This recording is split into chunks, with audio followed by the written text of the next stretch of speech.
ನಮಸ್ಕಾರ. ಮುಖ್ಯಾಂಶಗಳು. ದೇಶದ ಆರ್ಥಿಕತೆ ಬದಲಾವಣೆಗೆ ಬಜೆಟ್ ಮಹತ್ವದ ಪಾತ್ರ. ವಿತ್ತೀಯ ಕೊರತೆ ಆರೋಗ್ಯಕರ ಮಟ್ಟದಲ್ಲಿ ಕಾಯ್ದುಕೊಳ್ಳಲು ಸರ್ವ ಪ್ರಯತ್ನ. ಸಚಿವೆ ನಿರ್ಮಲಾ ಸೀತಾರಾಮನ್. ರೈತರ ಹಿತ ಕಾಯಲು ಕೇಂದ್ರದಿಂದ 3 ಕೃಷಿ ಕಾನೂನು ಜಾರಿ. ದೇಶವನ್ನು ಪ್ರಗತಿ ಪಥದತ್ತ ಮುನ್ನಡೆಸಲು ಪ್ರಧಾನಿಯಿಂದ ದಿಟ್ಟ ಕ್ರಮ. ಬಿಜೆಪಿ ರಾಷ್ಟ್ರೀಯ ಉಪಾಧ್ಯಕ್ಷ ಡಾಕ್ಟರ್ ರಮಣ್ ಸಿಂಗ್. ಕೃಷ್ಣ ಕಾವೇರಿ ನದಿ ವಿವಾದಗಳ ಇತ್ಯರ್ಥ. ಜಲಸಂಪನ್ಮೂಲ ಸಚಿವ ರಮೇಶ್ ಜಾರಕಿಹೊಳಿ ಅವರಿಂದ ಕಾನೂನು ತಜ್ಞರೊಂದಿಗೆ ಸಮಾಲೋಚನೆ. ಮೀಸಲಾತಿಗಾಗಿ ವಿವಿಧ ಸಮುದಾಯಗಳ ಒತ್ತಾಯ. ಪರಿಶೀಲನೆಗೆ ಪ್ರತ್ಯೇಕ ಕಾನೂನು ಸಮಿತಿ ರಚನೆ. ಸಚಿವ ಡಾಕ್ಟರ್ ಕೆ ಸುಧಾಕರ್. ವಾರ್ತೆಗಳ ವಿವರ. ಬೆಂಗಳೂರು ಕೈಗಾರಿಕೆ ಮತ್ತು ವಾಣಿಜ್ಯ ಒಕ್ಕೂಟ 2021-22ನೇ ಸಾಲಿನ ಕೇಂದ್ರ ಬಜೆಟ್ ಕುರಿತಂತೆ ಏರ್ಪಡಿಸಿದ್ದ ವಿಶೇಷ ಸಂವಾದ ಕಾರ್ಯಕ್ರಮವನ್ನು ಕೇಂದ್ರ ಹಣಕಾಸು ಮತ್ತು ಸಾಂಸ್ಥಿಕ ವ್ಯವಹಾರಗಳ ಖಾತೆ ಸಚಿವೆ ನಿರ್ಮಲಾ ಸೀತಾರಾಮನ್ ಇಂದು ಉದ್ಘಾಟಿಸಿದರು. ಖ್ಯಾತ ಉದ್ಯಮಿಗಳಾದ ಅಜೀಂ ಪ್ರೇಮ್ಜಿ, ಮೋಹನ್ ದಾಸ್ ಪೈ, ಹೃದಯ ತಜ್ಞ ಡಾಕ್ಟರ್ ದೇವಿ ಶೆಟ್ಟಿ, ಒಕ್ಕೂಟದ ಅಧ್ಯಕ್ಷ ಪರಶುರಾಮನ್ ಟಿಆರ್ ಮತ್ತಿತರರು ಉಪಸ್ಥಿತರಿದ್ದರು. ನಂತರ ನಿರ್ಮಲಾ ಸೀತಾರಾಮನ್ 2021-22ನೇ ಸಾಲಿನ ಬಜೆಟ್ ದೇಶದ ಆರ್ಥಿಕತೆಯನ್ನು ಬದಲಾವಣೆ ಮಾಡುವ ನಿಟ್ಟಿನಲ್ಲಿ ಪ್ರಮುಖ ಪಾತ್ರ ವಹಿಸಲಿದೆ. ಖಾಸಗಿ ವಲಯದ ಬಲವರ್ಧನೆಗೂ ವಿಶೇಷ ಒತ್ತು ನೀಡಲಾಗಿದೆ. ಮುಂದಿನ 10 ವರ್ಷಗಳಿಗೆ ಈ ಬಾರಿಯ ಬಜೆಟ್ ಸೂಕ್ತ ಮಾರ್ಗದರ್ಶನ ನೀಡಲಿದೆ. ವಿತ್ತೀಯ ಕೊರತೆಯನ್ನು ಆರೋಗ್ಯಕರ ಮಟ್ಟದಲ್ಲಿ ಕಾಯ್ದುಕೊಳ್ಳುವ ಗುರಿ ಹೊಂದಿದೆ ಎಂದರು. ಕೋವಿಡ್-19 ನಿಯಂತ್ರಣಕ್ಕೆ ಲಸಿಕೆ ಅಭಿವೃದ್ಧಿಯನ್ನು ದಾಖಲೆ ಸಮಯದಲ್ಲಿ ಮಾಡಲಾಗಿದ್ದು 100 ದೇಶಗಳಿಗೆ ಲಸಿಕೆ ಪೂರೈಸುವ ಸಾಮರ್ಥ್ಯವನ್ನು ಭಾರತ ಹೊಂದಿದೆ. ಲಸಿಕೆ ಅಭಿವೃದ್ಧಿಯಲ್ಲಿ ಖಾಸಗಿ ವಲಯ ಮಹತ್ವದ ಪಾತ್ರ ವಹಿಸಿರುವುದು ಎಲ್ಲರಿಗೂ ತಿಳಿದಿರುವ ವಿಚಾರವಾಗಿದೆ. ಸರ್ಕಾರ ಮತ್ತು ಖಾಸಗಿ ವಲಯ ಜಂಟಿಯಾಗಿ ಕೆಲಸ ಮಾಡಿದರೆ ದೇಶದ ಆರ್ಥಿಕತೆಯನ್ನು ಮತ್ತಷ್ಟು ಎತ್ತರಕ್ಕೆ ಕೊಂಡೊಯ್ಯಲು ಸಾಧ್ಯ. ದೇಶದ ಆರ್ಥಿಕತೆಗೆ ಖಾಸಗಿ ವಲಯ ಒಂದು ರೀತಿಯಲ್ಲಿ ಇಂಜಿನ್ ಇದ್ದಂತೆ ಎಂದು ಪ್ರಶಂಸಿಸಿದರು. ಈ ಬಾರಿಯ ಬಜೆಟ್ನಲ್ಲಿ ದೇಶದ ಆರ್ಥಿಕತೆಗೆ ಖಾಸಗಿ ವಲಯವನ್ನು ಪ್ರಮುಖ ಚಾಲಕ ಶಕ್ತಿ ಎಂಬಂತೆ ಬಿಂಬಿಸಲಾಗಿದೆ. ಜಿಡಿಪಿ ಪ್ರಗತಿ ಸೇರಿದಂತೆ ದೇಶದ ಆರ್ಥಿಕತೆಯನ್ನು ಅತ್ಯಂತ ಸೂಕ್ಷ್ಮವಾಗಿ ನಿರ್ವಹಣೆ ಮಾಡುವ ಅಗತ್ಯತೆ ಹಿಂದೆಂದಿಗಿಂತಲೂ ಹೆಚ್ಚಾಗಿದೆ ಎಂದರು. Stimulus with borrowed money, but that's not to say that we are not conscious of how gradually, without interrupting the pace of recovery, gradually we'll have to do everything to take the fiscal management, debt to GDP and other indicators important for a healthy economy to be carefully managed in such a way that sooner, in the sense, in a reasonable time frame, the fiscal deficit will also be kept at a healthy level and not left unattended for decades together. So we have given a picture that we are towards growth. We want growth to be uninterrupted. We want growth to be sustainable. But yet we'll also be giving a glide path, which we've already given this year in the budget, to gradually bring it down to a reasonable level. If you buy and sell companies, Mohandas Pai ಸಾಗರೋತ್ತರ ಹೂಡಿಕೆದಾರರು ಭಾರತದಲ್ಲಿ ಬಂಡವಾಳ ಹೂಡಲು ನಿಯಮಗಳನ್ನು ಸರಳೀಕರಣಗೊಳಿಸಬೇಕಾದ ಅಗತ್ಯವಿದೆ ಎಂದು ಪ್ರತಿಪಾದಿಸಿದರು. ಕೃಷಿ ವಲಯದ ನವೋದ್ಯಮಗಳಿಗೆ ನಬಾರ್ಡ್ ಮೂಲಕ ಆರ್ಥಿಕ ನೆರವು ನೀಡಲು ಕೇಂದ್ರ ಸರ್ಕಾರ ಸೂಕ್ತ ಕಾರ್ಯಕ್ರಮ ರೂಪಿಸಬೇಕೆಂದು ನಿರ್ಮಲಾ ಸೀತಾರಾಮನ್ ಅವರಿಗೆ ಮನವಿ ಮಾಡಿದರು. 614, they invested 1,75,000 crores. But madam, when you pay the fees to the AIFs, the fees are not allowed to be set off against the investment. It gets lost. And the total fees could be 15-20% in 10 years. We need something from you for that particular purpose. And then we also need to make sure that we have that IMB framework we spoke to yesterday.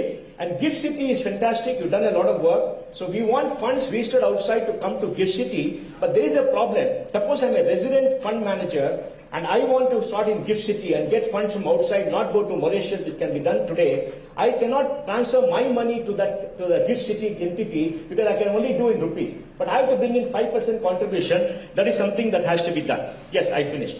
Now, madam, there is one big issue which I think, Mr. Premji also likes with heart, our children. How it is possible? Doctor Devi Shetty, ಆರೋಗ್ಯ ರಕ್ಷಣಾ ಕ್ಷೇತ್ರ ವಿಶ್ವದಲ್ಲೇ ಬಹುದೊಡ್ಡ ಉದ್ಯಮವಾಗಿದೆ. 10 trillion ಬಂಡವಾಳ ಹೂಡಿಕೆ ಮಾಡಲಾಗಿದೆ. ಹೆಚ್ಚಿನ ಉದ್ಯೋಗಾವಕಾಶಗಳನ್ನು ಕಲ್ಪಿಸಲಾಗಿದೆ ಮತ್ತು ದೇಶದ ಆರ್ಥಿಕತೆಗೆ ಹೆಚ್ಚು ಶಕ್ತಿ ತುಂಬಬಲ್ಲ ಸಾಮರ್ಥ್ಯವನ್ನು ಹೊಂದಿದೆ ಎಂದು ಸಚಿವರ ಗಮನ ಸೆಳೆದರು. $100 billion in foreign currency remittances. All the money will go to only 31 lakh households. And these are not the rich people. These are the households of poor people because generally health workers, doctors, nurses, technicians do not come from wealthy families. They come from poor families. And this is the direct distribution of $100 billion every year to 31 lakh households. What do we need to do? We have to change our medical nursing education to the problem-based learning. In the sense, medical education should not be taught in the classroom, it should be taught near the bedside. So these kids, when they finish their MBBS degree, nursing degree, they can pass their entrance exam to US and Europe because healthcare jobs are licensed. We need to pass that exam to get a job. And current method of training is very, very difficult for these kids to pass the exam. And when these doctors, nurses, medical technicians go abroad and start working, automatically they create a channel for our medicines, medical equipment, everything to follow. ರಾಜ್ಯ ಪ್ರವಾಸದಲ್ಲಿರುವ ಕೇಂದ್ರ ಹಣಕಾಸು ಸಚಿವೆ ನಿರ್ಮಲಾ ಸೀತಾರಾಮನ್ ಬೆಂಗಳೂರಿನ BJP ಕೇಂದ್ರ ಕಚೇರಿಗೆ ಭೇಟಿ ನೀಡಿ ಭಾರತ ಮಾತೆಯ ಭಾವಚಿತ್ರಕ್ಕೆ ಪುಷ್ಪನಮನ ಸಲ್ಲಿಸಿದರು. ಈ ಸಂದರ್ಭದಲ್ಲಿ ಮಹಿಳಾ ಮೋರ್ಚಾ ಅಧ್ಯಕ್ಷೆ ಗೀತಾ ವಿವೇಕಾನಂದ, ಎಸ್ಸಿ ಮೋರ್ಚಾದ ಛಲವಾದಿ ನಾರಾಯಣಸ್ವಾಮಿ ಮತ್ತಿತರರು ಉಪಸ್ಥಿತರಿದ್ದರು. ನಂತರ ಪಕ್ಷದ ಮುಖಂಡರು ಹಾಗೂ ಕಾರ್ಯಕರ್ತರೊಂದಿಗೆ ಅವರು ಸಮಾಲೋಚನೆ ನಡೆಸಿದರು. ದೇಶದ ರೈತರ ಹಿತವನ್ನು ಕಾಯುವ ಸಂಬಂಧ 3 ಪ್ರಮುಖ ಕೃಷಿ ಕಾನೂನುಗಳನ್ನು ತಂದಿರುವುದಕ್ಕೆ ಹಾಗೂ ಕೊರೋನಾ ಸಂಕಷ್ಟದ ಕಾಲದಲ್ಲಿಯೂ ದೇಶವನ್ನು ಪ್ರಗತಿ ಪಥದೆಡೆಗೆ ಕೊಂಡೊಯ್ಯುತ್ತಿರುವ ಪ್ರಧಾನಿ ನರೇಂದ್ರ ಮೋದಿ ಅವರಿಗೆ ದೆಹಲಿಯಲ್ಲಿಂದು ನಡೆದ ಬಿಜೆಪಿ ರಾಷ್ಟ್ರೀಯ ಕಾರ್ಯಕಾರಿಣಿಯಲ್ಲಿ ಅಭಿನಂದನೆ ಸಲ್ಲಿಸಲಾಯಿತು. ದಿನವಿಡೀ ನಡೆದ ಕಾರ್ಯಕಾರಿಣಿಯಲ್ಲಿ ಪ್ರಧಾನಿ ನರೇಂದ್ರ ಮೋದಿ ಪ್ರಮುಖ ಭಾಷಣ ಮಾಡಿದರು.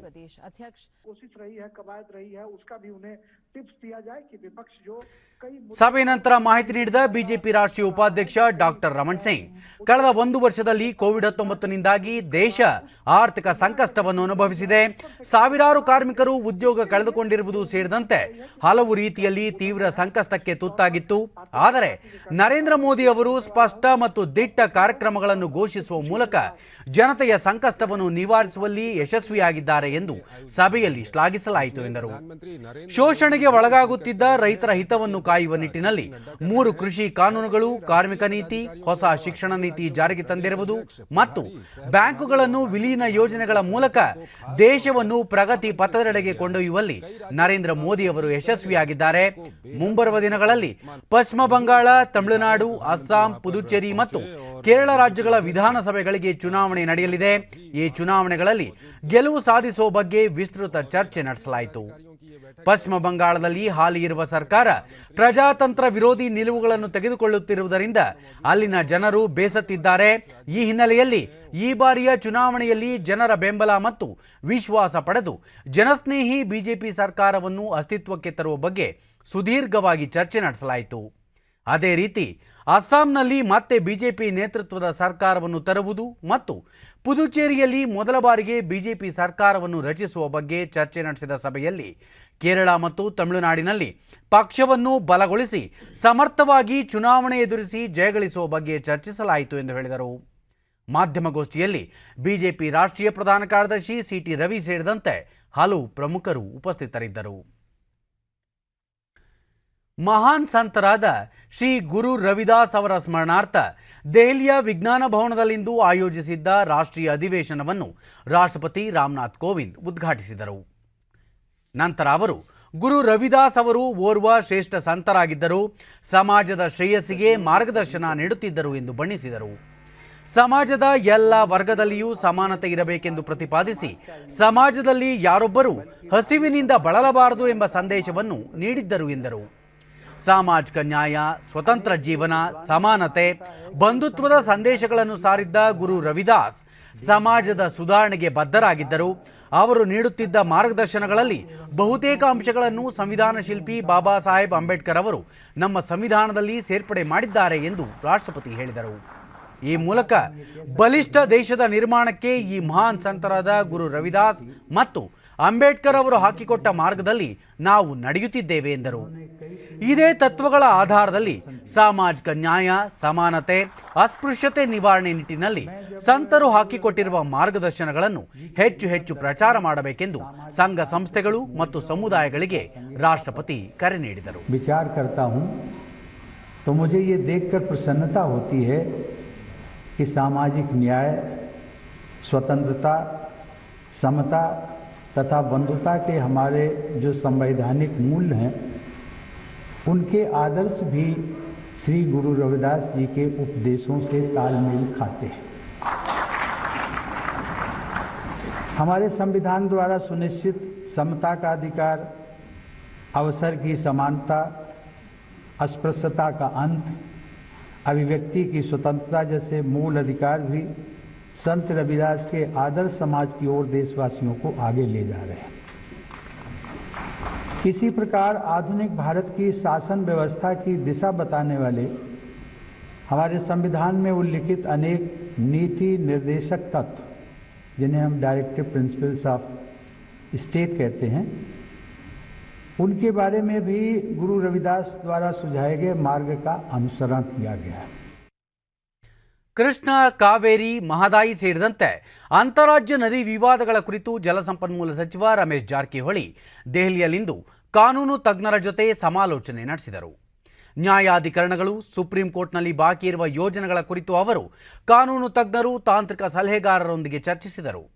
ಅಡ್ವೊಕೇಟ್ ಜನರಲ್ ಪ್ರಭುಲಿಂಗ ನಾವದಗಿ, ಹಿರಿಯ ವಕೀಲರಾದ ಮೋಹನ್ ಕಾತರಕಿ, ಎಂವಿ ರಘುಪತಿ, ಸರ್ಕಾರದ ಅಪರ ಮುಖ್ಯ ಕಾರ್ಯದರ್ಶಿ ರಾಕೇಶ್ ಸಿಂಗ್, ಜಲಸಂಪನ್ಮೂಲ ಇಲಾಖೆ ಕಾರ್ಯದರ್ಶಿ ಅನಿಲ್ ಕುಮಾರ್ ಮತ್ತಿತರರು ಸಭೆಯಲ್ಲಿ ಉಪಸ್ಥಿತರಿದ್ದರು.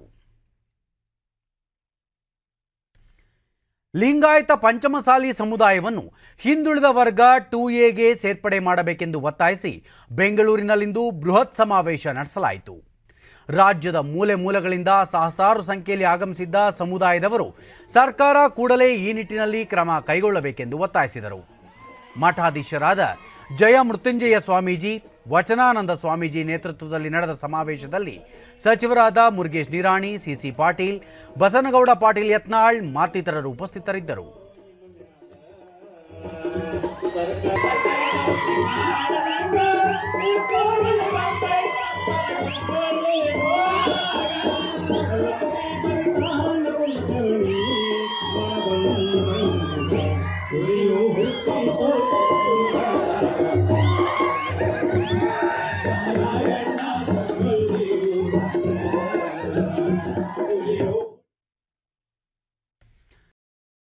ಿರುವ ರಾಜೀವ್ ಗಾಂಧಿ ಆರೋಗ್ಯ ವಿಶ್ವವಿದ್ಯಾಲಯದ ಪ್ರಾದೇಶಿಕ ಆಡಳಿತ ಕಚೇರಿಗೆ ಆರೋಗ್ಯ ಮತ್ತು ವೈದ್ಯಕೀಯ ಶಿಕ್ಷಣ ಸಚಿವ ಡಾಕ್ಟರ್ ಕೆ ಸುಧಾಕರ್ ಇಂದು ಚಾಲನೆ ನೀಡಿದರು.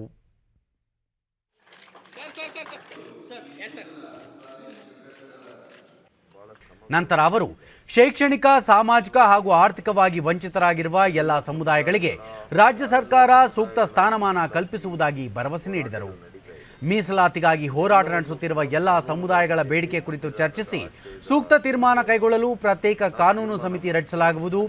ಇದು ಸೂಕ್ಷ್ಮ ವಿಷಯವಾಗಿದ್ದು ಆ ಬೇಡಿಕೆ ಈಡೇರಿಸಲು ಸಮಯ ನಿಗದಿಪಡಿಸುವುದು ಸರಿಯಲ್ಲ ಎಂದರು. ಕಲಬುರಗಿ ಗಡಿ ಜಿಲ್ಲೆಯಾಗಿದ್ದು ಮಹಾರಾಷ್ಟ್ರಕ್ಕೆ ಸಮೀಪವಾಗಿದೆ.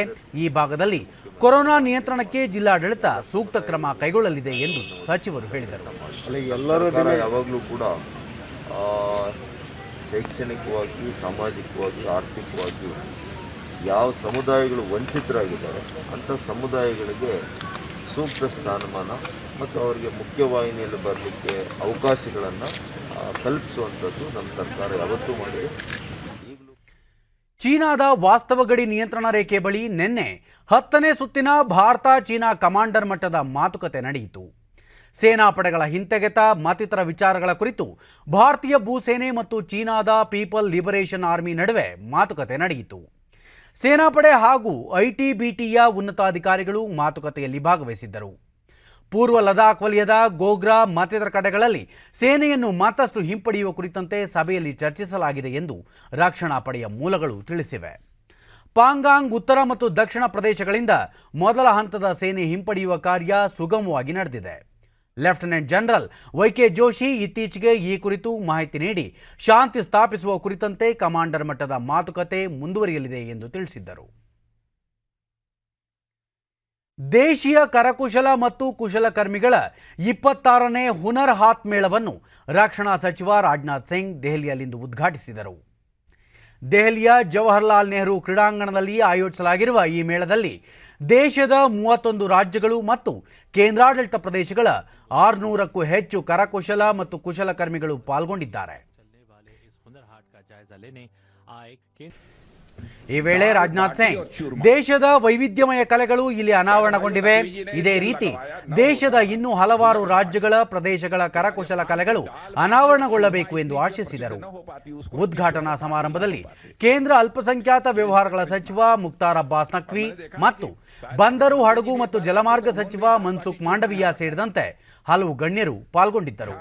ಈ ಮೇಳದಲ್ಲಿ ಕರ್ನಾಟಕ, ತಮಿಳುನಾಡು, ಕೇರಳ, ಅಸ್ಸಾಂ, ಆಂಧ್ರಪ್ರದೇಶ ಸೇರಿದಂತೆ ಹಲವು ರಾಜ್ಯಗಳ ಕುಶಲಕರ್ಮಿಗಳು ತಮ್ಮ ಕಲಾ ನೈಪುಣ್ಯತೆಯನ್ನು ಪ್ರದರ್ಶಿಸಿದ್ದಾರೆ. एक से एक कलाएं आपको देखने को मिलेंगी. इसलिए मैं आप सबसे कहूंगा कि परिवार के सदस्यों को भी इसको लाकर आप दिखाइए. हमारे परिवार के लोग भी आएंगे इसे देखने के लिए. अल्पसंख्यक मामलों के मंत्री मुख्तार अब्बास नकवी ने कहा कि देश की विविधता में एकता के दर्शन कराता ये Hunar Haat vocal for local को बढ़ावा देने का सशक्त माध्यम है. क्राफ्ट, क्यूजिन और कल्चर के समागम के प्रतिरूप इस हुनर हाट में अपनी स्टॉल लगा रहे कलाकारों के अनुसार ये मेला उनके उत्पादों के व्यापार और कारोबार के लिहाज से काफी महत्वपूर्ण है. आ रहे दर्शकों के अनुसार इस तरह के आयोजन देश के किसानों और क्राफ्टमैन कलाकारों के लिए बाजार उपलब्ध कराकर आत्मनिर्भर भारत की ದ್ವೀಪ ರಾಷ್ಟ್ರ ಮಾಲ್ಡೀವ್ಸ್ನಲ್ಲಿ ರಸ್ತೆ ನಿರ್ಮಾಣ, ವಿಮಾನ ನಿಲ್ದಾಣದ ವಿಸ್ತರಣೆ, ನಾಗರಿಕ ಮನೆಗಳ ನಿರ್ಮಾಣ ಸೇರಿದಂತೆ ಹಲವಾರು ಮೂಲಸೌಕರ್ಯಗಳ ನಿರ್ಮಾಣದಲ್ಲಿ ಭಾರತ ಸರ್ಕಾರ ನೆರವಾಗುತ್ತಿದೆ ಎಂದು ವಿದೇಶಾಂಗ ವ್ಯವಹಾರಗಳ ಸಚಿವ ಜೈಶಂಕರ್ ತಿಳಿಸಿದ್ದಾರೆ. ಮಾಲ್ಡೀವ್ಸ್ ಪ್ರವಾಸದಲ್ಲಿರುವ ಅವರು ಭಾರತ ಮಾಲ್ಡೀವ್ಸ್ ಸಹಯೋಗದಲ್ಲಿ ಕೈಗೆತ್ತಿಕೊಂಡಿರುವ ವಿವಿಧ ಯೋಜನೆಗಳ ಪ್ರಗತಿ ಪರಿಶೀಲನೆ ನಡೆಸಿ ಮಾಲ್ಡೀವ್ಸ್ ದೇಶದ ಮೂಲಸೌಕರ್ಯ ಅಭಿವೃದ್ಧಿಗೆ ಭಾರತ $1.2 ಬಿಲಿಯನ್ ನೆರವು ನೀಡುತ್ತಿದೆ ಎಂದು ತಿಳಿಸಿದರು. ವಸತಿ ಯೋಜನೆ, ಮತ್ಸ್ಯ ಸಂಸ್ಕರಣೆ, ವಿಮಾನ ನಿಲ್ದಾಣದ ವಿಸ್ತರಣೆ, ಕ್ರಿಕೆಟ್ ಸ್ಟೇಡಿಯಂ ನಿರ್ಮಾಣ, 34 ದ್ವೀಪಗಳಿಗೆ ಕುಡಿಯುವ ನೀರು ಪೂರೈಕೆ ಸೇರಿದಂತೆ ಹಲವು ಯೋಜನೆಗಳನ್ನು ಜಂಟಿ ಸಹಭಾಗಿತ್ವದಲ್ಲಿ ಅನುಷ್ಠಾನಗೊಳಿಸಲಾಗಿದೆ. ಈ ಮೂಲಸೌಕರ್ಯಗಳ ಅಭಿವೃದ್ಧಿಯಿಂದಾಗಿ ಮಾಲ್ಡೀವ್ಸ್ ಜನರ ಜೀವನ ಮಟ್ಟ ಸುಧಾರಣೆಯಾಗಲಿದೆ ಎಂದು ಅವರು ಹೇಳಿದರು. ಇದೇ ವೇಳೆ ಜೈಶಂಕರ್ ಮತ್ತು ವಿದೇಶಾಂಗ ಇಲಾಖೆಯ ಉನ್ನತಾಧಿಕಾರಿಗಳು ಮಾಲ್ಡೀವ್ಸ್ ಜೊತೆಗಿನ ಹಲವಾರು ಮಹತ್ವದ ದ್ವಿಪಕ್ಷೀಯ ಒಪ್ಪಂದಗಳಿಗೆ ಸಹಿ ಹಾಕಲಿದ್ದಾರೆ.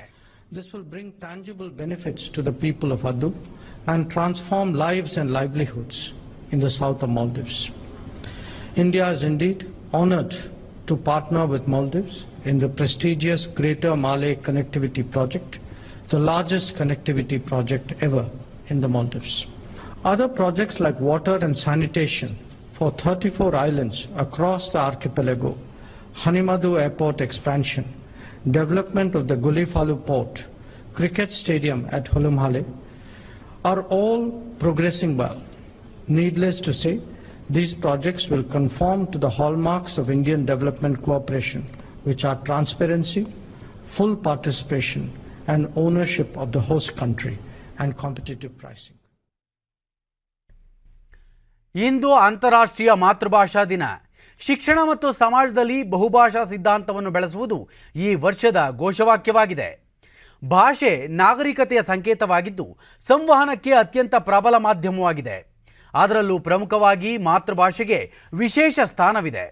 ಈ ಸಂಬಂಧ ಕೇಂದ್ರ ಸಂಸ್ಕೃತಿ ಸಚಿವಾಲಯ, ಇಂದಿರಾ ಗಾಂಧಿ ರಾಷ್ಟ್ರೀಯ ಕಲೆಗಳ ಕೇಂದ್ರ, IGNCA ಸಹಯೋಗದಲ್ಲಿ 4 ದಿನಗಳ ವಿಶೇಷ ವರ್ಚುವಲ್ ಕಾರ್ಯಾಗಾರ ಆಯೋಜಿಸಿದೆ. ಅಂತಾರಾಷ್ಟ್ರೀಯ ಮಾತೃಭಾಷಾ ದಿನದ ಹಿನ್ನೆಲೆಯಲ್ಲಿ ಉಪರಾಷ್ಟ್ರಪತಿ ವೆಂಕಯ್ಯ ನಾಯ್ಡು ವಿವಿಧ ಭಾಷೆಗಳಲ್ಲಿ ಟ್ವೀಟ್ ಮಾಡಿ ಭಾಷಾ ಪ್ರೇಮ ಮೆರೆದಿದ್ದಾರೆ. ಭಾಷಾ ವೈವಿಧ್ಯ ನಮ್ಮ ನಾಗರಿಕತೆಯ ಆಧಾರ ಸ್ತಂಭಗಳಲ್ಲಿ ಒಂದಾಗಿದ್ದು, ಮಾತೃಭಾಷೆ ಕೇವಲ ಸಂವಹನ ಮಾಧ್ಯಮವಾಗಿರದೆ ನಮ್ಮನ್ನು ನಮ್ಮ ಸಂಪ್ರದಾಯ ಮತ್ತು ಸಾಮಾಜಿಕ ಸಾಂಸ್ಕೃತಿಕ ಪರಿಸರದೊಂದಿಗೆ ಬೆಸೆಯುತ್ತದೆ. ನಾವು ಮಾತೃಭಾಷೆಯನ್ನು ಪ್ರಾಥಮಿಕ ಶಿಕ್ಷಣದಿಂದ ಆಡಳಿತದವರೆಗೆ ಎಲ್ಲ ಸ್ತರಗಳಲ್ಲಿ ಬಳಸಲು ಉತ್ತೇಜಿಸಬೇಕು. ನಾವು ನಮ್ಮ ಸೃಜನಶೀಲ ಕಲ್ಪನೆ ಮತ್ತು ಚಿಂತನೆಗಳನ್ನು ನಮ್ಮ ಸ್ವಂತ ಭಾಷೆಯಲ್ಲಿ ಅಭಿವ್ಯಕ್ತಿಗೊಳಿಸಲು ಪ್ರೋತ್ಸಾಹಿಸಬೇಕು ಎಂದು ಅವರು ಟ್ವೀಟ್ನಲ್ಲಿ ತಿಳಿಸಿದ್ದಾರೆ. ರಷ್ಯಾದಲ್ಲಿ ಮೊದಲ N5N8 ಜ್ವರದ ವೈರಾಣು ಮಾನವನ ದೇಹದಲ್ಲಿ ಪತ್ತೆಯಾಗಿದ್ದು, ಈ ಬಗ್ಗೆ ಎಚ್ಚರಿಕೆ ವಹಿಸುವಂತೆ ವಿಶ್ವ ಆರೋಗ್ಯ ಸಂಘಟನೆಗೆ ರಷ್ಯಾ ಮನವಿ ಮಾಡಿದೆ. ರಷ್ಯಾದ ಆರೋಗ್ಯ ವ್ಯವಸ್ಥೆಯ ಕಣ್ಗಾವಲು ಸಂಸ್ಥೆಯಾದ ರೋಸ್ಪೋಟೆಬ್ನಾಸ್ಜರ್ ಈ ವಿಷಯ ತಿಳಿಸಿದ್ದು, ಹೆಚ್ಚು ಸಾಂಕ್ರಾಮಿಕ ಒತ್ತಡವನ್ನು ಹೊಂದಿರುವ ಈ ಸೋಂಕು ಸಾಮಾನ್ಯವಾಗಿ ಪಕ್ಷಿಗಳಲ್ಲಿರುತ್ತದೆ. ಇದೇ ಮೊದಲ ಬಾರಿಗೆ ಮನುಷ್ಯರಲ್ಲಿ ಕಂಡುಬಂದಿದೆ ಎಂದು ಹೇಳಿದೆ. ದಕ್ಷಿಣ ರಷ್ಯಾದ ಕುಕ್ಕುಟ ಉದ್ಯಮದಲ್ಲಿ ಕಾರ್ಯನಿರ್ವಹಿಸುವ 7 ಮಂದಿಯಲ್ಲಿ ಈ ಸೋಂಕು ಪತ್ತೆಯಾಗಿದ್ದು, ಕಳೆದ ಡಿಸೆಂಬರ್ನಲ್ಲಿ ಈ ಭಾಗದಲ್ಲಿ ಪಕ್ಷಿ ಜ್ವರ ತೀವ್ರಗೊಂಡಿತ್ತು. ಆದರೆ ಸೋಂಕಿತ ಕಾರ್ಮಿಕರು ಯಾವುದೇ ರೀತಿಯ ಗಂಭೀರ ಆರೋಗ್ಯ ಸಮಸ್ಯೆಗಳಿಗೆ ಒಳಗಾಗಲಿಲ್ಲ ಎಂದು ತಿಳಿದುಬಂದಿದೆ. ದೇಶದಲ್ಲಿ ಕೋವಿಡ್-19 ಸೋಂಕಿತರ ಸಂಖ್ಯೆಯಲ್ಲಿ ಗಣನೀಯ ಇಳಿಕೆ ಕಂಡುಬಂದಿದೆ. ಕಳೆದ 24 ಗಂಟೆಗಳಲ್ಲಿ ಹೊಸದಾಗಿ 14,264 ಕೊರೋನಾ ಸೋಂಕು ಪ್ರಕರಣಗಳು ದೃಢಪಟ್ಟಿವೆ. ಇದರೊಂದಿಗೆ ಕೋವಿಡ್-19 ಸೋಂಕಿತ ಪ್ರಕರಣಗಳ ಒಟ್ಟು ಸಂಖ್ಯೆ 1,991,651ಕ್ಕೆ ಏರಿಕೆಯಾಗಿದೆ. ದೇಶದಲ್ಲಿ ಒಟ್ಟು 1,45,634 ಸಕ್ರಿಯ ಪ್ರಕರಣಗಳಿದ್ದು, ಈ ಪ್ರಮಾಣ ಶೇಕಡ 1.32ಕ್ಕೆ ಇಳಿಕೆಯಾಗಿದೆ. ಇದುವರೆಗೂ ಒಟ್ಟು 1,06,89,715 ಮಂದಿ ಗುಣಮುಖರಾಗಿದ್ದು, ಚೇತರಿಕೆ ಪ್ರಮಾಣ ಶೇಕಡ 97.25ರಲ್ಲಿದೆ. ದೇಶದಲ್ಲಿ ಈವರೆಗೆ 1,56,302 ಮಂದಿ ಸಾವನ್ನಪ್ಪಿದ್ದು, ಮರಣ ಪ್ರಮಾಣ ಶೇಕಡ 1.42ರಷ್ಟಿದೆ. ದೇಶದಲ್ಲಿ ಕೋವಿಡ್ ಲಸಿಕೆ ಪಡೆದವರ ಒಟ್ಟು ಸಂಖ್ಯೆ 1,10,85,173ಕ್ಕೆ ಏರಿಕೆಯಾಗಿದೆ.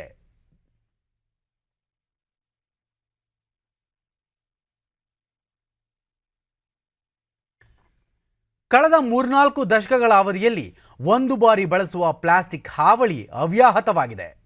ಮಣ್ಣಿನಲ್ಲಿ ಕೊಳೆಯದ, ನೀರಿನಲ್ಲಿ ಕರಗದ, ಪರಿಸರಕ್ಕೆ ಮಾರಕವಾದ ಪ್ಲಾಸ್ಟಿಕ್ ವಿಷಕಾರಿಯಷ್ಟೇ ಅಲ್ಲ, ವಿನಾಶಕಾರಿ ಕೂಡ. ಈ ಅರಿವು ದೇಶಾದ್ಯಂತ ಜಾಗೃತವಾಗುತ್ತಿದ್ದು, ರಾಜ್ಯದ ಕೆಲವು ಜಿಲ್ಲೆಗಳನ್ನು ಪ್ಲಾಸ್ಟಿಕ್ ಮುಕ್ತಗೊಳಿಸುವ ಅಭಿಯಾನ ಜನಾಂದೋಲನವಾಗಿ ಮಾರ್ಪಡುತ್ತಿದೆ. ಚಿನ್ನದ ನಾಡು ಕೋಲಾರದಲ್ಲಿ ಪರಿಸರ ಕಾಳಜಿಯ ಜನರ ಗುಂಪು ಕೋಲಾರ ಪ್ಲಾಸ್ಟಿಕ್ ತ್ಯಾಜ್ಯ ಮುಕ್ತ ಆಂದೋಲನ ಸಮಿತಿಯನ್ನೇ ರಚಿಸಿಕೊಂಡು ಈ ಕಾರ್ಯದಲ್ಲಿ ನಿರತವಾಗಿದೆ. ಕೋಲಾರದ ಕೇಂದ್ರ ಸ್ಥಾನಕ್ಕೆ ಕೆಲವೇ ಕಿಲೋಮೀಟರ್ ದೂರದಲ್ಲಿರುವ ದಕ್ಷಿಣ ಕಾಶಿ ಅಂತರಗಂಗೆ ಬೆಟ್ಟದಿಂದ ಪ್ಲಾಸ್ಟಿಕ್ ತ್ಯಾಜ್ಯ ಮುಕ್ತ ಆಂದೋಲನ ಆರಂಭಿಸಲಾಗಿದೆ. ದಕ್ಷಿಣ ಕಾಶಿ ಎಂದು ಖ್ಯಾತವಾಗಿದೆ. ರಾಜ್ಯದ ಪ್ರಮುಖ ಪ್ರವಾಸಿ ಮತ್ತು ಧಾರ್ಮಿಕ ಕೇಂದ್ರಗಳಲ್ಲಿ ಒಂದು. ಪದೇ ಪದೇ ಬರಗಾಲಕ್ಕೆ ತುತ್ತಾಗುವ ಜಿಲ್ಲೆಗೆ ಮಳೆ ತರುವ ಈ ಗಿರಿಶ್ರೇಣಿಯಲ್ಲಿ ಬಿದ್ದ ಮಳೆ ಶಿಲಾಪದರಗಳ ಒಡಲು ಸೇರಿ ಜಲಧಾರಿಯಾಗಿ ಹರಿಯುತ್ತಾಳೆ. ಪರಮ ಪವಿತ್ರ ಗಂಗೆ ಇಲ್ಲಿ ಅಂತರ್ಮುಖಿಯಾಗಿ ಹರಿಯುತ್ತಾಳೆ ಎಂಬ ನಂಬಿಕೆ. ಹೀಗಾಗಿಯೇ ಈ ಕ್ಷೇತ್ರಕ್ಕೆ ಅಂತರಗಂಗೆ ಎಂಬ ಹೆಸರು. ಔಷಧೀಯ ಗುಣವನ್ನೂ ಹೊಂದಿ ಬಸವನ ಬಾಯಿಯಿಂದ ಬೀಳುವ ಪವಿತ್ರ ಗಂಗೆಯ ದರ್ಶನಕ್ಕೆ ನಿತ್ಯ ಯಾತ್ರಿಕರಷ್ಟೇ ಅಲ್ಲ, ರಮಣೀಯವಾದ ಈ ಗಿರಿಶ್ರೇಣಿಗೆ ಚಾರಣ ಪ್ರಿಯರೂ ಆಗಮಿಸುತ್ತಾರೆ. ಬಂದವರು ಇಲ್ಲಿ ತಿಂದುಂಡು ಪ್ಲಾಸ್ಟಿಕ್ ನೀರಿನ ಬಾಟ್ಲಿ, ಪ್ಲಾಸ್ಟಿಕ್ ಕವರ್, ಪ್ಲಾಸ್ಟಿಕ್ ತಟ್ಟೆಗಳನ್ನು ಎಲ್ಲೆಂದರಲ್ಲಿ ಎಸೆದು ಹೋಗುತ್ತಿರುವುದು ನಿಜಕ್ಕೂ ದೌರ್ಭಾಗ್ಯವೇ ಸರಿ. ಹೀಗಾಗಿ ಈ ಪವಿತ್ರ ತಾಣದಿಂದಲೇ ಆರಂಭಿಸಿ ಜಿಲ್ಲೆಯನ್ನು ಪ್ಲಾಸ್ಟಿಕ್ ಮುಕ್ತಗೊಳಿಸಲು ಸಮಾನ ಮನಸ್ಕರು ಕೋಲಾರ ಪ್ಲಾಸ್ಟಿಕ್ ತ್ಯಾಜ್ಯ ಮುಕ್ತ ಆಂದೋಲನ ಸಮಿತಿ ಕಟ್ಟಿಕೊಂಡು ಕಾರ್ಯೋನ್ಮುಖರಾಗಿದ್ದಾರೆ. ಹಬ್ಬದ ದಿನಗಳಂದು ಶನಿವಾರ, ಭಾನುವಾರ ಮತ್ತು ಸಾರ್ವತ್ರಿಕ ರಜಾ ದಿನಗಳಲ್ಲಿ ಈ ಪರ್ವತ ಶ್ರೇಣಿಗೆ ರಾಜ್ಯದ ನಾನಾ ಭಾಗಗಳಿಂದಷ್ಟೇ ಅಲ್ಲ, ನೆರೆ ರಾಜ್ಯಗಳಿಂದಲೂ ಪ್ರವಾಸಿಗರು ಸಾವಿರಾರು ಸಂಖ್ಯೆಯಲ್ಲಿ ಆಗಮಿಸುತ್ತಾರೆ. ಹೀಗೆ ಬರುವ ಜನ ಈ ಗಿರಿಶ್ರೇಣಿಯಲ್ಲಿ ಬಿಟ್ಟು ಹೋಗುವ ತ್ಯಾಜ್ಯವನ್ನು ಸಂಗ್ರಹಿಸಿ ವೈಜ್ಞಾನಿಕವಾಗಿ ವಿಲೇವಾರಿ ಮಾಡುತ್ತಿರುವುದಾಗಿ ಸಮಿತಿ ಸದಸ್ಯ ತ್ಯಾಗರಾಜ್ ತಿಳಿಸುತ್ತಾರೆ. ಇದೊಂದು ಪ್ರವಾಸಿ ತಾಣ. ಪ್ರತಿ ರಜಾ ದಿನಗಳಲ್ಲಿ ನಾವು ಸಾವಿರಾರು ಜನ ಬರೋದನ್ನು ನೋಡ್ಬೋದು. ಅದೇ ರೀತಿ ಲಕ್ಷಾಂತರ ಜನಗಳನ್ನು ಕಾರ್ತಿಕ ಮಾಸ ಮತ್ತು ಮಾಘ ಮಾಸಗಳಲ್ಲಿ ನಾವು ಅತಿ ಹೆಚ್ಚಿನ ಜನಸಂದಣಿಯನ್ನು ಪ್ರತಿದಿನ ನೋಡಬಹುದು. ಈಗ ಗಿರಿಶ್ರೇಣಿಯ ಪ್ರದೇಶದಲ್ಲಿ ಮತ್ತು ಅಂತರಗಂಗೆ ಪರಿಸರದಲ್ಲಿ ಪ್ಲಾಸ್ಟಿಕ್ ಬಳಕೆ ನಿಷೇಧಿಸಲಾಗಿದೆ. ಆದರೂ ವಿದ್ಯಾವಂತ ಜನರೇ ಕಣ್ತಪ್ಪಿಸಿ ಪ್ಲಾಸ್ಟಿಕ್ ಎಸೆದು ಹೋಗುತ್ತಾರೆ. ಇದನ್ನು ಸಂಗ್ರಹಿಸಿ ಮರುಬಳಕೆ ಮಾಡುವ ಆಂದೋಲನ ನಡೆಯುತ್ತಿದೆ ಎನ್ನುತ್ತಾರೆ ಆಂದೋಲನ ಸಮಿತಿಯ ಸಂಚಾಲಕ ಕದಂ ರಾವ್. ಅಂತರಗಂಗೆ ಬೆಟ್ಟದ ತಪ್ಪಲಿನಲ್ಲಿ ಇವತ್ತು ಅನೇಕ ಸಂಘ ಸಂಸ್ಥೆಗಳು ಸೇರಿ ಕಾರ್ಯಯೋಜನೆ ಇವತ್ತು ಪ್ಲಾಸ್ಟಿಕ್ ತ್ಯಾಜ್ಯ ಮುಕ್ತ ಕೋಲಾರ ಅಭಿಯಾನ ಪ್ರಾರಂಭ ಆಗಿದೆ. ಈಗಾಗಲೇ ಪ್ರಾರಂಭವಾಗಿದೆ. ನಿರಂತರವಾಗಿ ಇದು 5 ವರ್ಷಗಳು ನಡೆಯುವಂತಹ ಅಭಿಯಾನ. ಮುಳಬಾಗಿಲು ತಾಲೂಕಿನ ಹೊನ್ನಶೆಟ್ಟಿಹಳ್ಳಿಯ ಗ್ರಾಮ ವಿಕಾಸ ಸಂಸ್ಥೆ ಮತ್ತು ರೋಟರಿ ಲೇಕ್ ಸೈಡ್ ಸಂಸ್ಥೆ ವಿದ್ಯಾರ್ಥಿಗಳು ಪ್ಲಾಸ್ಟಿಕ್ ತ್ಯಾಜ್ಯ ಮುಕ್ತ ಆಂದೋಲನದಲ್ಲಿ ತೊಡಗಿಕೊಂಡಿದ್ದು, ತಂಪು ಪಾನೀಯ, ನೀರಿನ ಬಾಟಲಿಗಳನ್ನು ಪಾಟ್ಗಳಾಗಿ ಪರಿವರ್ತಿಸಿ ಅದರಲ್ಲಿ ಅಲಂಕಾರಿಕ ಗಿಡ ಬೆಳೆಸಿ ಮನೆಯನ್ನು ಅಲಂಕರಿಸುವ ಕಲೆಯನ್ನು ಕಲಿಸುತ್ತಿದ್ದಾರೆ. ಈ ಒಂದು ಪ್ಲಾಸ್ಟಿಕ್ ಬಾಟಲ್ನ ಇಲ್ಲಿವರೆಗೂ ಕಟ್ ಮಾಡಿಬಿಟ್ಟು ಅದಕ್ಕೆ ಮಣ್ಣನ್ನು ಮನೆಯಲ್ಲೇ ಸಿಗ್ತಕ್ಕಂಥ ಕಸವನ್ನು ಮತ್ತು ನಾವೆಲ್ಲ ವೇಸ್ಟ್ ತ್ಯಾಜ್ಯ ವಸ್ತುಗಳನ್ನು ಏನು ತರಕಾರಿ ಹಚ್ಚಿರೋದಾಗಿರ್ಬೋದು, ತುಂಬ ಹೂವು ಇನ್ನೊಂದು ಮತ್ತೊಂದು ಎಲ್ಲವನ್ನು ನಾವು ವೇಸ್ಟ್ ಮಾಡ್ತಿರ್ತೀವಿ. ಅಂತಹ ಎಲ್ಲ ತ್ಯಾಜ್ಯ ವಸ್ತುಗಳನ್ನು ಇದಕ್ಕೆ ಪೂರ್ತಿಯಾಗಿ ತುಂಬಿಸ್ಬಿಟ್ಟು ಅಲಂಕಾರಿಕ ಗಿಡಗಳು ನಮಗೆ ಸಾಕಷ್ಟು ಸಿಗ್ತೈತೆ. ಆ ಥರದ ಗಿಡಗಳನ್ನು ಈ ಒಂದು ಪಾಟನ್ನು ಮಾಡಿಕೊಂಡು ಇದರಲ್ಲಿ ನೆಟ್ಬಿಟ್ಟು ಮನೆಯಲ್ಲಿ ಇಡೋದ್ರಿಂದ ಪ್ಲಾಸ್ಟಿಕ್ ತ್ಯಾಜ್ಯವನ್ನು ಮುಕ್ತಾಯ ಮಾಡಿದಾಗುತ್ತೆ. ನಮ್ಮ ಮನೆಯನ್ನು ತುಂಬ ಸುಂದರವಾಗಿ ನಾವು ಕಾಣಲಿಕ್ಕೆ ಸಾಧ್ಯ ಆಗ್ತದೆ. ಗ್ರಾಮ ಮಟ್ಟದಲ್ಲಿ ನಾವು ಪ್ಲಾಸ್ಟಿಕ್ನ ಎಲ್ಲರ ಹತ್ರದಿಂದ ಕಲೆಕ್ಟ್ ಮಾಡಿ ಅದನ್ನು ಬಾಟ್ಲಿಗೆ ತುಂಬಿಸ್ಬಿಟ್ಟು ಅದನ್ನು ಎಕೋ ಬ್ರಿಕ್ಸ್ ಥರ ಮಾಡಿಬಿಟ್ಟು ಅದನ್ನು ಮತ್ತೆ ಮರುಬಳಕೆ ಮಾಡಲು ಎಲ್ಲರೂ ಪ್ರಯತ್ನಿಸ್ತಾ ಇದ್ದೀವಿ. ಎಷ್ಟು ಗ್ರಾಮ ಪಂಚಾಯಿತಿ ಮಟ್ಟದಲ್ಲಿ ಮಾಡೋಕ್ಕೆ ಆಲೋಚನೆ ಮಾಡ್ತಾ ಇದ್ದೀವಿ. ಪ್ಲಾಸ್ಟಿಕ್ ಬಳಕೆ ತಗ್ಗಿಸುವುದು ಮತ್ತು ಮರುಬಳಕೆ ಮಾಡುವ ಬಗ್ಗೆ ಗ್ರಾಮ ವಿಕಾಸ ಸಂಸ್ಥೆ ಹೆಚ್ಚು ಒತ್ತು ನೀಡುತ್ತಿದೆ.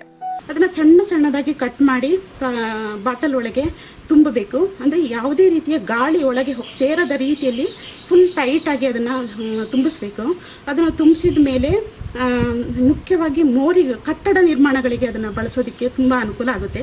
ಕಾಂಪೌಂಡ್ಗಳನ್ನು ಕಟ್ಟಬಹುದು, ಮತ್ತು ಮೋರಿಗಳನ್ನು ಕಟ್ಟಬಹುದು, ಮತ್ತು ಮರಗಳಿಗೆ ರಚ್ಚೆಗಳನ್ನು ಕಟ್ಟಬಹುದು. ತುಂಬ ಸುಂದರವಾಗಿರುತ್ತೆ, ನಾವು ನೋಡಿದ್ದೀವಿ. ಭೂಗ್ರಹವನ್ನು ಮುಂದಿನ ಪೀಳಿಗೆಗಾಗಿ ಕಾಪಾಡುವ ಜವಾಬ್ದಾರಿ ಪ್ರತಿಯೊಬ್ಬರ ಮೇಲಿದೆ. ಮುಂದಿನ ದಿನಗಳಲ್ಲಿ ಈ ಒಂದು ಜಿಲ್ಲೆಗಳು ಇಡೀ ಜಿಲ್ಲೆಯನ್ನು ಪ್ರಮುಖವಾಗಿ ತಗೊಂಡು ನಿರಂತರ 5 ವರ್ಷಗಳ ಕಾಲ ಮಾಡುವಂಥದ್ದು ನಮ್ಮ ಈ ಒಂದು ಸಂಘ ಸಂಸ್ಥೆಗಳ ಮುಖಾಂತರ ಪ್ಲಾಸ್ಟಿಕ್ ಮುಕ್ತ ಕೋಲಾರ ಮಾಡುವಂಥದ್ದು ನಮ್ಮ ಗುರಿಯಾಗಿದೆ ಅಂತ ಹೇಳ್ತಾ ಇದ್ದೀವಿ. ಸರ್ಕಾರದ ಯೋಜನೆಗಳೊಂದಿಗೆ ಸಾರ್ವಜನಿಕರು ಕೈಜೋಡಿಸಿದಾಗ ಮಾತ್ರ ಅದು ಯಶಸ್ವಿಯಾಗಲು ಸಾಧ್ಯ. ಸರ್ಕಾರ ಏನೇ ಮಾಡಿದ್ರು ಸಹ ಜನ ಬೆಂಬಲ ಬಹಳಷ್ಟು ಮುಖ್ಯ. ಸಹಕಾರ ಕೊಟ್ಟು ಪರಿಸರ ಉಳಿಸೋದಕ್ಕೆ ಪ್ರತಿಯೊಬ್ಬರು ಜವಾಬ್ದಾರಿ ಆಗಿರುತ್ತೆ. ಎಲ್ಲರೂ ಸಹ ಈ ಒಂದು ಪ್ಲಾಸ್ಟಿಕ್ ಮುಕ್ತ ಒಂದು ಕಾರ್ಯಕ್ರಮವನ್ನು ನೀವು ಕೂಡ ಅಳವಡಿಸ್ಕೋಬೇಕು. ಈ ಥರದೊಂದು ಮಾಡ್ಕೊಳ್ಳಿ ಅಂತೇಳಿ ನಾನು ಈ ಮುಖಾಂತರ ತಿಳಿಸ್ತೇನೆ.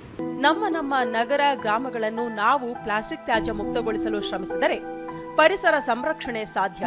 ಈ ನಿಟ್ಟಿನಲ್ಲಿ ಕೋಲಾರ ಜಿಲ್ಲಾ ಪ್ಲಾಸ್ಟಿಕ್ ತ್ಯಾಜ್ಯ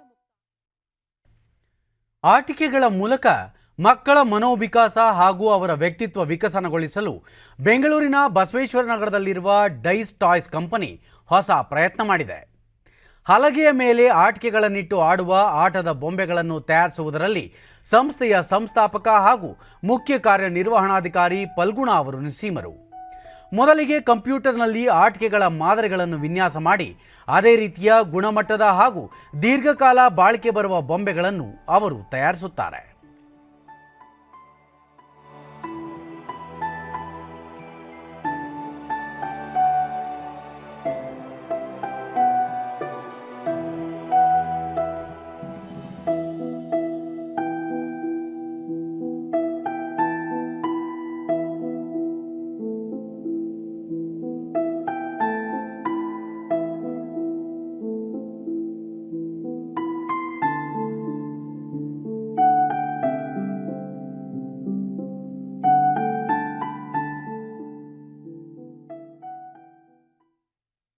ಈ ಗೇಮಲ್ಲಿ ಡಿಡಿ ನ್ಯೂಸ್ನೊಂದಿಗೆ ಪಲ್ಗುಣ, ಕಂಪನಿಯಲ್ಲಿ 2 ವರ್ಷಗಳಲ್ಲಿ ಅಪಾರ ಪ್ರಮಾಣದ ಆಟಿಕೆ ಬೊಂಬೆಗಳನ್ನು ತಯಾರು ಮಾಡಲಾಗಿದೆ.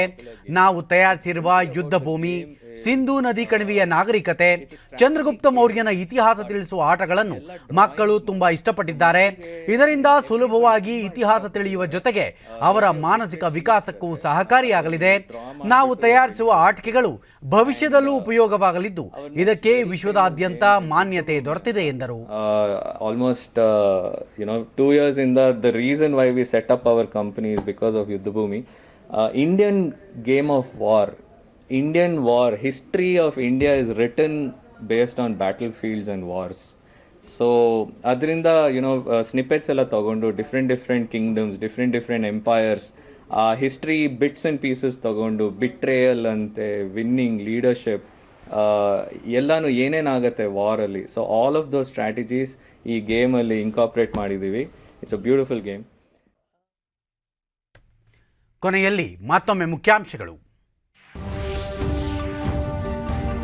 ದೇಶದ ಆರ್ಥಿಕತೆ ಬದಲಾವಣೆಗೆ ಬಜೆಟ್ ಮಹತ್ವದ ಪಾತ್ರ. ವಿತ್ತೀಯ ಕೊರತೆ ಆರೋಗ್ಯಕರ ಮಟ್ಟದಲ್ಲಿ ಕಾಯ್ದುಕೊಳ್ಳಲು ಸರ್ವ ಪ್ರಯತ್ನ. ಸಚಿವೆ ನಿರ್ಮಲಾ ಸೀತಾರಾಮನ್. ರೈತರ ಹಿತ ಕಾಯಲು ಕೇಂದ್ರದಿಂದ 3 ಕೃಷಿ ಕಾನೂನು ಜಾರಿ. ದೇಶವನ್ನು ಪ್ರಗತಿ ಪಥದತ್ತ ಮುನ್ನಡೆಸಲು ಪ್ರಧಾನಿಯಿಂದ ದಿಟ್ಟ ಕ್ರಮ. ಬಿಜೆಪಿ ರಾಷ್ಟ್ರೀಯ ಉಪಾಧ್ಯಕ್ಷ ಡಾಕ್ಟರ್ ರಮಣ್ ಸಿಂಗ್.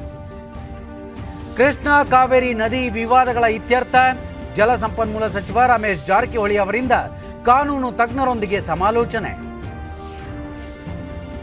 ಮೀಸಲಾತಿಗಾಗಿ ವಿವಿಧ ಸಮುದಾಯಗಳ ಒತ್ತಾಯ, ಪರಿಶೀಲನೆಗೆ ಪ್ರತ್ಯೇಕ ಕಾನೂನು ಸಮಿತಿ ರಚನೆ, ಸಚಿವ ಡಾಕ್ಟರ್ ಕೆ ಸುಧಾಕರ್. ನಮ್ಮ ವಾರ್ತಾ ಪ್ರಸಾರವನ್ನು ನೀವು ಡಿಡಿ ಚಂದನ ನ್ಯೂಸ್ ಯೂಟ್ಯೂಬ್ ಚಾನೆಲ್ನಲ್ಲೂ ವೀಕ್ಷಿಸಬಹುದು. ನಮ್ಮ ಮುಂದಿನ ವಾರ್ತಾ ಪ್ರಸಾರ ಸಂಜೆ 7 ಗಂಟೆಗೆ ಡಿಡಿ ಚಂದನದಲ್ಲಿ. ನಮಸ್ಕಾರ.